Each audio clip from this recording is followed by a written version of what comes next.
Next up we have What was that? we have the trays in, or the impressions in the tray. They're a little bit moist. First thing we're gonna do is disinfect them, okay? Because they're not clean yet. We're gonna use Virex, because this says Virex on it. I'm gonna clean them, put them here. Put them here. I'm gonna toss this, hit the inside there. Then I'm going to wash my hands because I just used this Virex bottle that is not considered disinfected. Okay.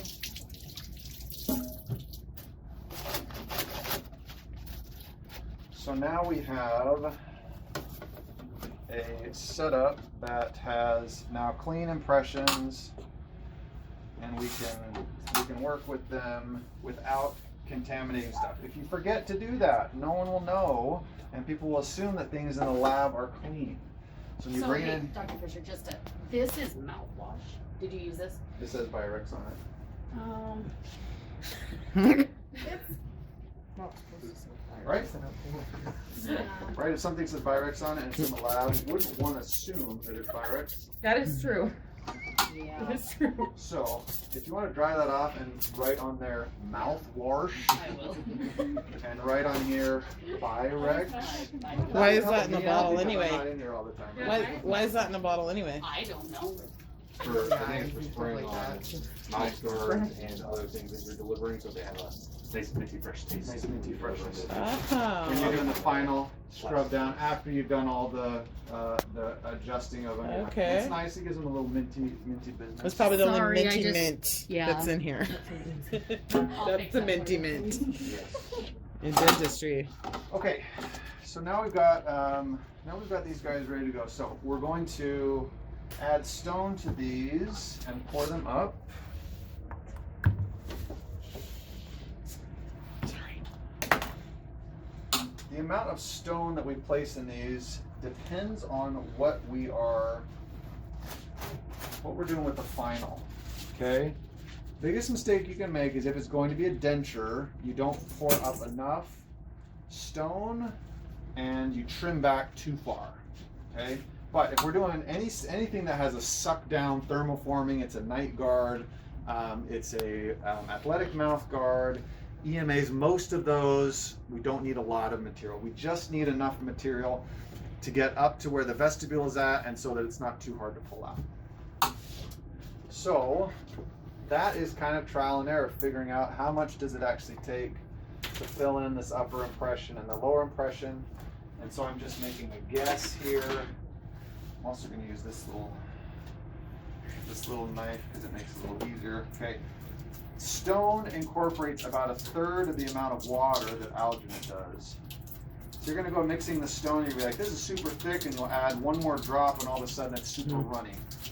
So just go nice and easy on the stone. The stone we want to be a bit more, we want it to flow. So it should be the consistency of Greek yogurt is the fan favorite consistency analog. Okay. So like whipping cream kind of thing. Okay. So I've mixed it in there to that consistency, and that just takes practice. Add a little powder, add a little water. This does not set up super fast, okay? You have plenty of time to get the consistency so it's just right. If it's too thick, it will not flow into all the grooves and you get a bad setup. Or you'll get a bad pour. If it's too thin, it's gonna pour out all the sides and it's gonna be hard to pull out because you'll have lots of little undercuts, okay?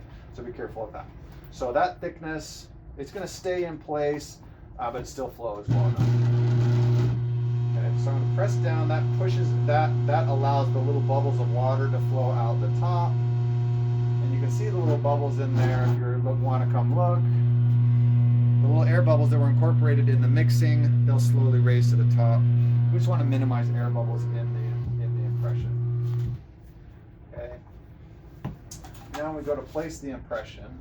We don't want a lot of liquid inside there. You can spray a little bit of this debubbleizer in here, but you don't want a lot. You don't want it pooling in there. or else it will create a liquid area that will give you a distorted impression. Okay, and there's some debubblizer down in Kendrick that I used the other day, and it totally distorted my impression. So luckily it was a different kind of material. So the next thing we're gonna do is we're gonna flow material on, starting on the roof of the mouth, and we're gonna let it flow down. And we never want to put material directly onto the biting surface of the tooth. We want to flow it in from the side or along the occlusal to get the material inside the teeth. Otherwise, you put it down straight on the tooth where all the little cusps are at, and you'll get an air bubble in there, and you'll get a distortion of the stone. So I'm going to put it on the top here, and I'm pressing onto the vibrator here. And as I pour it on there, it flows very quickly. It flows much more quickly when it's getting agitated. So I pour it down the side. I'm letting it flow around. I'm in complete control of where everything's going. Well, mostly.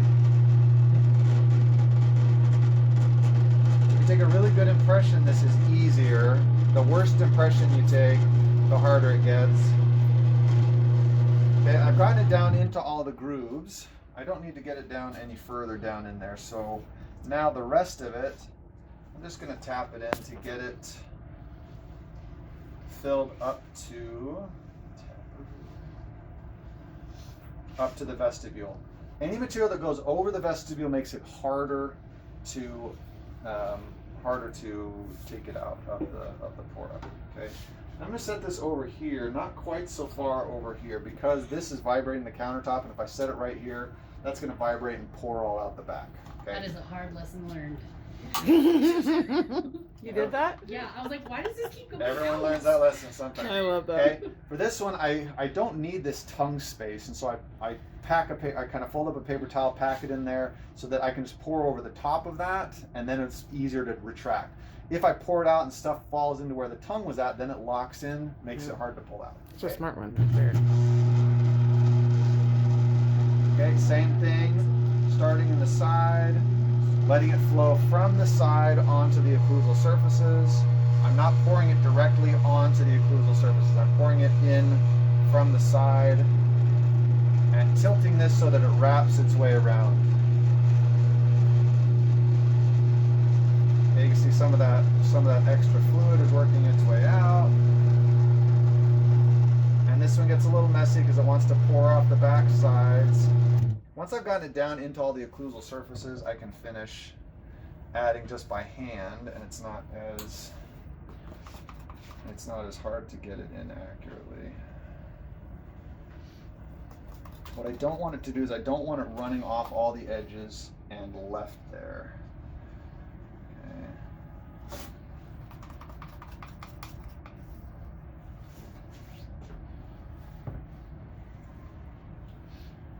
So as I'm setting this up, making sure it goes to the edges, coming down this back edge, I don't want it flowing over in this area. You got to mentally think of, I got to have that liquid stone, when it sets, I got to pull it out without having anything that's going to catch. Anything that comes over the end here and flows and pools down here, that's going to catch, and I'm going to have to break that off or break the model to get it fixed. Okay, so I'm pulling this up, and see how the consistency of that stone is just right, so it's not flowing all over the place, but it's just thick enough. It's just thick enough that it's not flowing everywhere, but it's thin enough that it flowed into the grooves pretty nice. So I'm going to set that into this tray here. I'm going to come back to this guy and double check. You know, do I need to clean up a few of these guys? And sometimes you have to babysit it a little bit. If you make it too thin, you have to come back and you have to kind of clean it up out of those areas to prevent it from being a nightmare when you're trying to clean it up or trying to pull it out. Okay, so how long does it take to clean stone out of a bowl? Quick. Yeah, 30 seconds. Less than 30 seconds. Okay. Doesn't take very long. You clean out all that stuff there. You don't rinse all the stone down the sink because there's a trap down there that has to catch any stone that we rinse out. So we want to put most of it in the garbage so we don't have to make the trap work so hard. The trap fills up, then we got to replace it. So if you want to replace the trap more often, put it down the sink. If you don't want to replace it quite so often, put it in the garbage. Okay, that's ready to go. For the next person, I haven't left a mess. If there's stuff on the countertop, we wipe it down. We get rid of any of the stuff that we dropped while it's still wet and it's easy to wipe up. It hasn't set up, okay? And these are common, just attention to detail kinds of things. I didn't leave a bunch of jazz in the sink, okay? These are ready to go. Now, this is not ready for me to leave it. Now I write the time on it. So this is 4:34 or 4:30-ish. I want to take it out about an hour later, okay? The soonest you can take it out, I think, is about 40 minutes. If you take it out at 20 minutes, you risk cracking the impression, okay? It's not knit and set up enough. It'll feel dry. It's like paint on the wall, like, oh, it's dry. It's not cured though, okay? So you need to wait about 40 minutes for it to cure. So an hour is plenty of time. You wait a day, then it starts to have problems with the alginate drying out. If you take it out at an hour, the alginate is still going to be moist. You can cut out the alginate and clean up the trays, and super easy to clean up the alginate trays, and you don't have giant chunks of alginate in there that are hard that you got to take out. Okay, so we're going to remove this somewhere around 5:30. I'm going to initial here because I did the pour up. And if that's blank, it means that nobody poured it up or nobody wants to take responsibility for the fact that they poured it up, okay? Then we have a due date. What kind of an appliance is it? It's an intro night guard. So this is due in 1 week, 12, 16, 20. Special instructions. There aren't any other than we might say, okay, well, this is kind of like usual. This is tooth number 21 to tooth number 28. And then completed by means it's all finished. So it's not to that stage yet. So this goes in here and it sits, and anyone walking in and out knows everything that's going on with this case. We assume that it's clean. They can look at it and say, what time is it? It's 5:45. Oh, someone needs this pulled out. And they were so nice to pour it up in a way that doesn't make me the bad guy by pulling it out and breaking it, right? So you can come by and you can pull it out. And if it doesn't look like you can pull it out safely, you say, who poured it up? And you take it to them and say, here, why don't you take this out, because it looks like it's a little tricky and you might need to learn that lesson of the way that you pour it up makes it easier or harder to pull out, okay? And that's just life lessons, right? So if it is undercut, you can take them out safely, but if I got a piece that pours over really far, I have to take the back handle of one of these guys, and I have to gently crack it off without cracking the rest of it, so that piece comes off, and then I gently pull it out. When these are moist, everyone loves that word, right? When the alginate is still hydrated, you can pull these out pretty easily. We don't let these sit overnight. If there's no way to avoid letting it sit overnight, what do we do? Put it in a Ziploc. Wrap it in a Right. paper towel. You put it in something. You put it in a Ziploc. You wrap it in a wet, moistened paper towel. You put it in a Ziploc. This should be on it, and it should say, take out as soon as you can in the morning. And it's put in an area where people are going to see it when they come in. They'll open it up, pull those guys out. Someone's going to clean out the tray, right? And that's everybody helping to make sure that we don't get something where someone pulls it out, leaves it, and then the tray is junky, okay? Sometimes when I pass through the lab, I'll see something and I'll pull them out because I'm like, this thing's been sitting here for who knows how long. And then I'm not going to clean out that tray because I'm like, that's extra work that someone didn't put a note on there. If you know, when I'm pouring these up at nighttime so I don't forget, what do you think I do? Set a timer? Nope. That would work. I take it with me to my office where I'm going to be. I know I'm going to be here for another 45 minutes or whatever. Take to my office and I sit it there so that I don't forget. Oh yeah, that was in the lab. If you're going to be working around, or at lunchtime or something, and you might know it might get forgotten in here, go put it in your op. Go put it on the back. And once people see, oh, there's a time up there. Oh, it's past that time. I can be helpful. Pull it out, clean it out, and that's everybody helping each other out. Okay. Okay. So once we are done with this, this is the most critical part as far as timing. Okay, the rest of it is not as big a deal. We don't put alginates back here, wrap them up, and sit them in here. Okay, we don't do that. We pour them up. How long does it take to pour it up?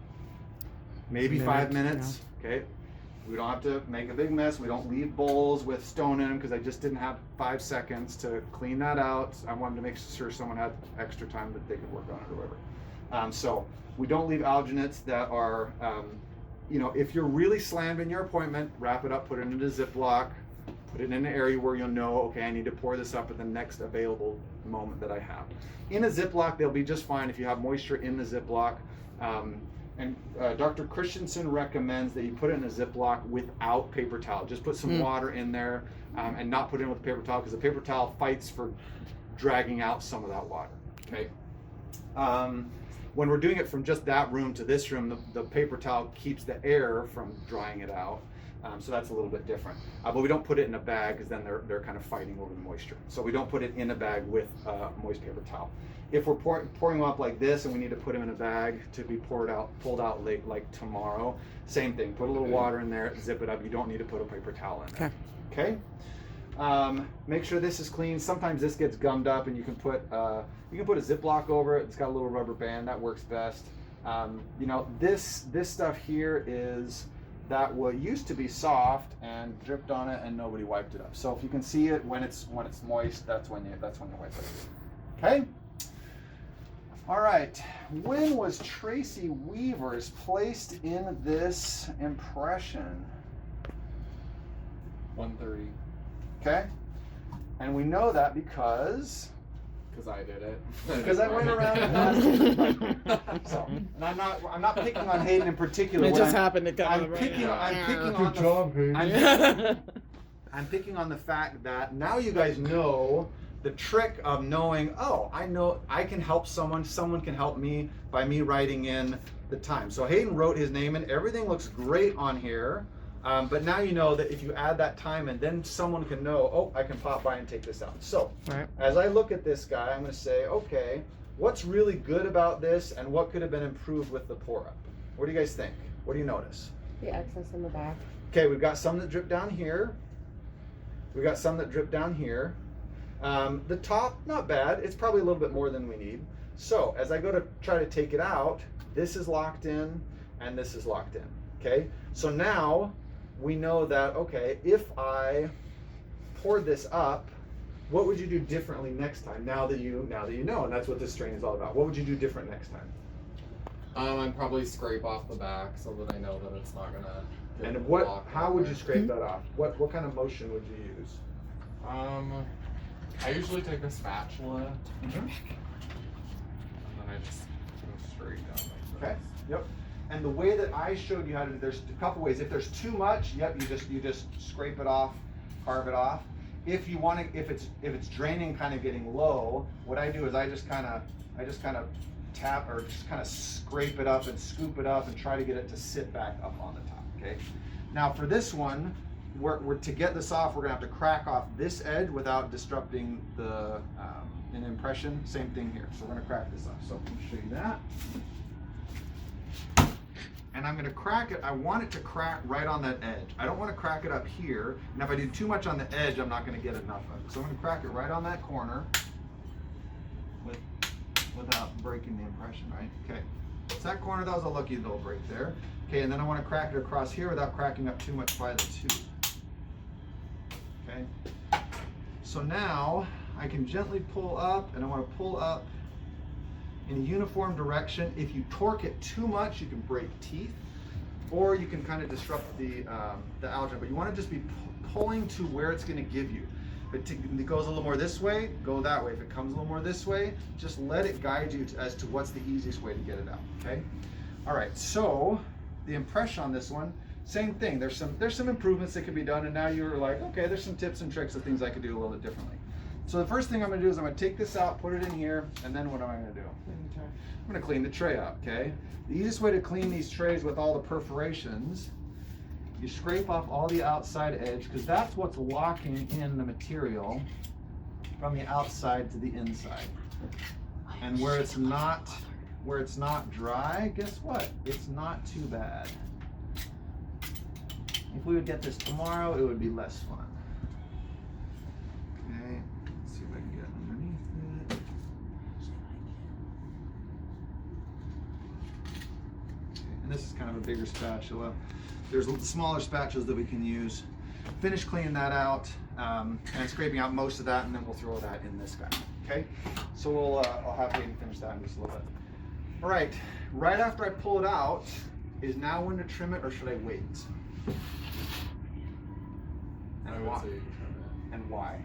Why not wait? Other than it might be more convenient later, or maybe I should do it now so I don't forget later. What's the benefit of trimming it soon after you take it out? Who knows? Still somewhat hydrated. And what does that mean? Easier to cut. It is not fully cured. When it's hit 24 hours, it actually gets harder over the first 24 hours. So it's a little, the stone is actually softer right when you take it out. And that's when it's easy. If you've done stone that's right out of the alginate, it's like cuts like butter. You wait something that's been sitting on the counter and dried and dried and dried. This guy right here, that's gonna be a lot harder to trim in the trimmer, okay? Who is that guy? Oh, it's a mystery. It's like funsies. Okay, so we're gonna turn this guy on. Oh, make that's sure the one our water Brianna did on is me. Oh, okay. I was like, oh. It could I don't know. get pitched. Okay, so what kind of appliance are we gonna be building here? An upper attic. Okay, so one big mistake that you can make that you should always be aware of is if you don't know what it is going to be, you shouldn't be trimming it, okay? And it's smart that I asked that, because if this ended up being a denture and I trimmed out the roof of the mouth, that would make it that we need to take a new impression, okay? Because dentures have to go across the roof of the mouth, okay? So I'd have to take a new impression. The other thing is we'd look at this impression and say, if this was a denture impression, we'd probably take a second one, because there's a little bit of distortion on the roof of the mouth. Because this isn't, it's an Essex, this is gonna be easy peasy, okay?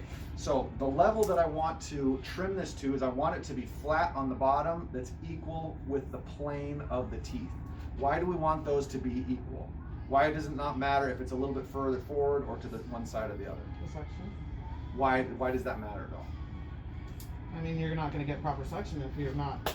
You will get proper suction. You will. The suction is not a problem. Good thought though, you're on the right track. You want it to cover all the You can get it to cover all the teeth if it's crooked. So that you can put it in there, it will suck down no problem. There's plenty of area around it to get good suction, okay? Is it more for like comfort? What do you mean by comfort? Because it'll be uneven, What do you mean uneven? like it won't cover correctly. What do you Well, mean? if you have it too high over here, it might irritate the gums. If you have it too low over here, Okay, but you're gonna trim it though, so it doesn't gonna matter make if it's that one more side or the other, as long as you don't trim it past where you're supposed to. But what if it's uneven the way you trim it? I think you're on the right track. I Then think you have the that's are right you Yeah, talking about even- trimming the model or the actual Essex? the model. Oh, I was thinking of the actual Essex. Oh, it won't lay flat anywhere. I put that in there. It won't, so why is that a problem? We talked about suction, it's not a suction move problem. your teeth. What was that? Because it moves your teeth. No? Is it gonna Well, It'll Is it gonna distort distort so, this- yeah, it'll be like a- distorted. distort it to? It won't like it won't distort it per se, but what happens is, as the material, if I have this set up this way, this top edge here gets thinned out compared to these lower edges here. Okay? If it's set one side like this edge will be more thin than down here. Okay? So it distorts the uniformity of how the thermoformed material lays over. It's like laying a blanket over the top of it. If it's one way or the other, it's going to pull thin in one area. That's another reason why we don't want to center these on the disc there. Okay, a lot of people like to center it on the disc. We don't like to center it on the disc. We want to put the back teeth more toward the back edge so that the front 10 teeth are centered on the disc.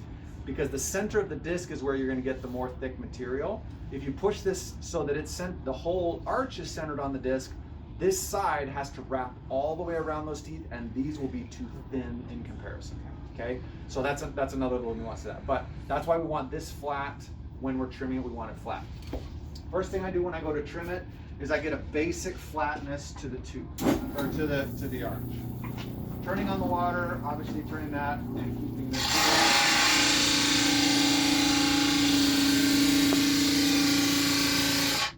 Okay, basic flat plane, just so now I can clean around the back edges. So now I'm going to trim all the way up to these back teeth here, and I'm going to trim around the edges, being very careful not to touch the teeth. you touch the teeth, what do you have to do? You don't have to take a new impression, but you do have to not leave it as is or it will be distorted.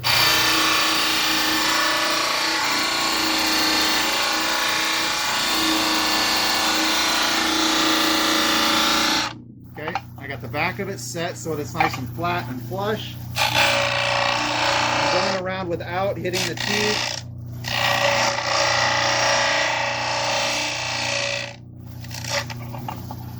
It's more important that you stay off of the teeth than that you make sure that this is perfectly clean right here, okay? Now I'm going to trim it down until it's about 5 millimeters off of the gingival margin. And it's all a matter of just keeping an eye on it and pressing side to side, front to back, etc. Oh, I already had it, but yeah.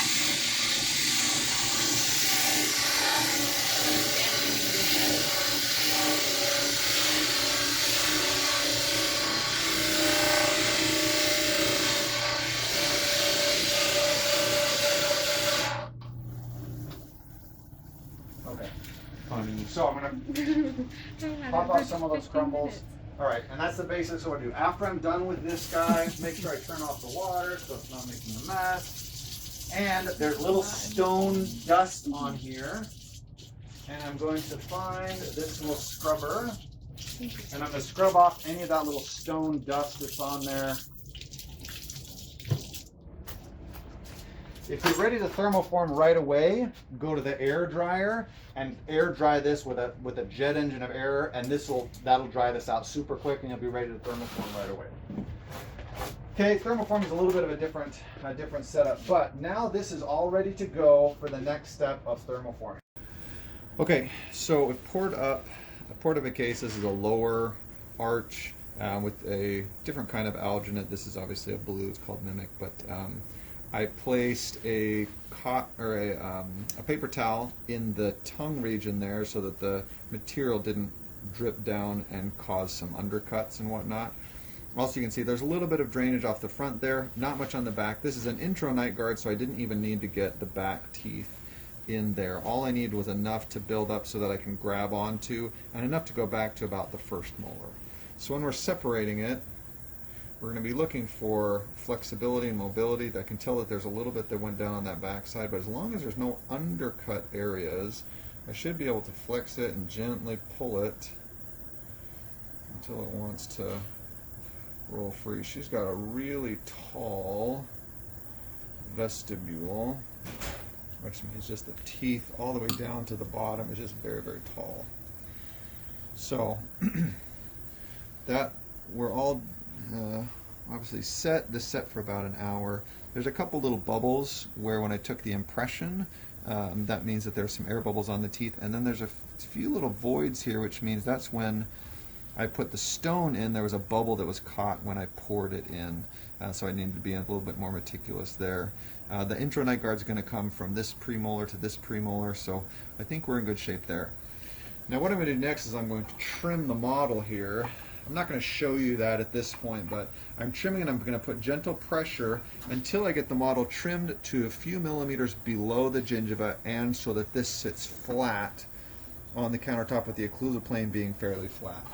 Here's one that I finished, and you can see that there's not a whole lot left over. Most of that stone gets trimmed away, and I actually trimmed off the back molars here because I didn't, or the back molar in that section, or actually that one didn't get poured up. So this one has just the first molars, and it's all trimmed, and it's trimmed nice and flat, and you can see it's fairly close to the edge of the teeth. Some people leave it really, really tall, and that makes the thermoformer work harder when it pressure forms over the top. So this is about where we want it. The downside to trimming it nice and thin like this, though, is that it's easier to break. If you drop this, it's going to crack, and that's a problem. So just be very, very careful at this stage. Once I've pulled this out, the first thing I do for this is I clean this out. Right now, this is still soft and flexible, so I am going to clean this out. I'll show you how to do that. I use this little flat-bladed, like chisel buffalo knife here, and I'm going to clean it off. There's trays that, you can see I cleaned out a tray that had what's called a rim lock. This one has these little perforations, and so I want to clean out anything on the outside of the perforations. Now, as you can imagine, if this is dry and hardened, this is a lot more difficult. So as part of your pulling the model out, go ahead and clean this up. Just like everything, if you clean it up right at the moment, it saves everybody a whole bunch of time down the road. Then I'm going to pull this up, and a lot of those little perforations are going to pull through to the other side. And then I'll use this knife to release the rest of them. Or chisel, I guess it's a chisel more than a knife.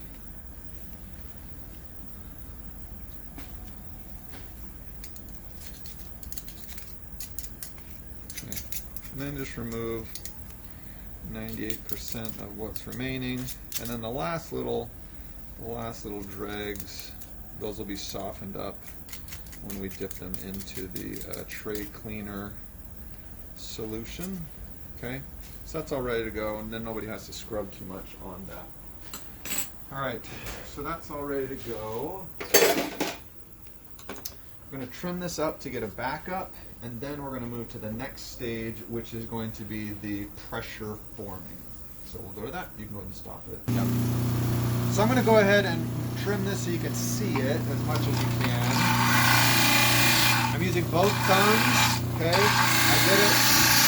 First I'll get it flat, then I'll trim the back. That creates a stable platform that'll set down and it's not going to be rocking on me. And now I can finish pressing it down, and I'm constantly watching tilt this way and tilt this way to make sure that I'm not pushing it down this way, I'm not pushing it too far forward or too far underneath, okay? So I'm constantly keeping an eye on it. And if you trim it right after you take it out of the stone or take it out of the impression, it's much easier than if you wait 24 hours where it's going to be set up and much harder.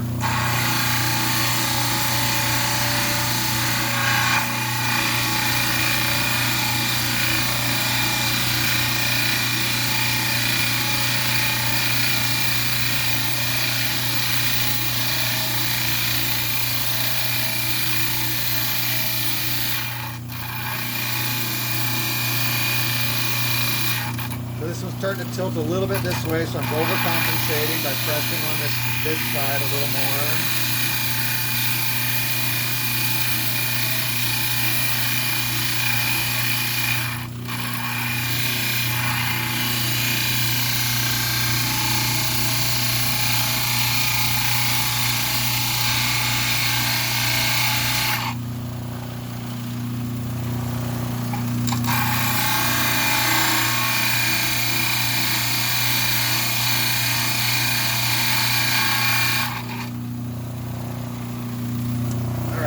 So, the next step, couple of things. Run your water and clean this off.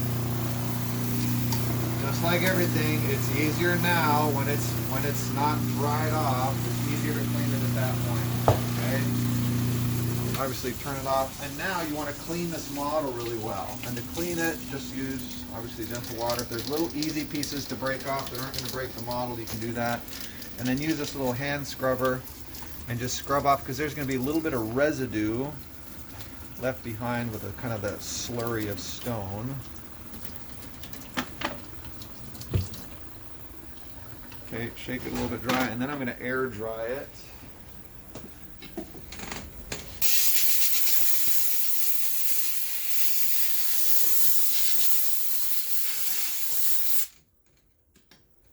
Okay, and that's about ready to go. Now, we're going to do both of these. We could do these both in the same one, but we're going to do these in two separate discs. If there's area where there are obvious undercuts and you suspect that there might be some problems with them getting them on and off, then have the doctor put some block out for you. We've been putting a little bit of too much block out lately on some of these, and that makes them not fit very well. So the purpose of block out is not to make it easier to get off the cast. The purpose of block out is to make it so the patient can get in and out of the mouth without too much effort. But it should snap in there. So I'm going to put a little bit of block out in one of these versus the other one. I'm going to leave without block out, and then I'll see which one the patient likes better. So I'm going to show you the block out here. There's two kinds of block out. There's the blackout compound, which is kind of a it's kind of a clay paste, and then there's the light cure version, which is what I'm going to use for this. And what I'm going to be doing is placing just a little bit in this inner proximal area. That was a little too much there. Just in those undercut areas, so it doesn't get too locked in. If we do too much though, then it won't stay. We want a little bit of undercut. That's what keeps them in the mouth. So we do want a little bit.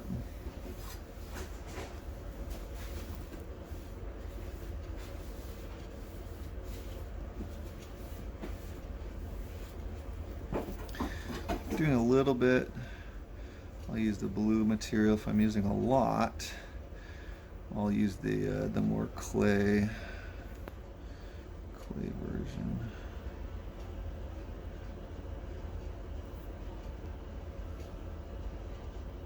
Little air bubble there I'm cleaning over, and this is a little bit porous, so I'm putting a little bit over there as well. Now, you can cure with a light cure or the easy version, which is this curing box.